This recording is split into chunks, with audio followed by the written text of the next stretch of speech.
Hozir reklama olib kelsam qaranglar. Mana Erondan o'tdim, Turkiyadan o'tdim, ba'zi davlatlardan o'tdim. Bu davlatlar tushunadimi agar reklama qilib kelaversam, bular qiziqadimi? Bular oxirida men Allohning uyiga borishimni bilmaydi-yu, faqat shu talant orqali obuna bo'ldi.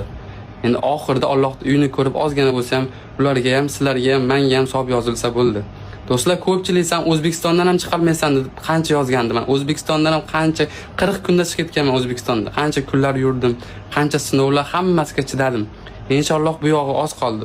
Bir haftada inshaalloh bu yog'i endi yurish mumkin emas ekan. Cho'lda, Saudiyaning cho'lida mumkin emas ekan. Militsiyalar o'tib mashinaga chiqarib yuborar ekan. Shu sababli hozir vizani kutyapmiz. Inshaalloh chiqadi deyapti. Chiqsa zo'r bo'lardi. O'tib chegaradan to'g'ri Madinaga boramiz. Eslab qolinglar, Madinaga. Madinadan Makkaga keyin piyoda boriladi. Do'stlar, ungacha Makkaga borguncha 2000 ta odamga mana 100% obuna bo'lib tashlayman.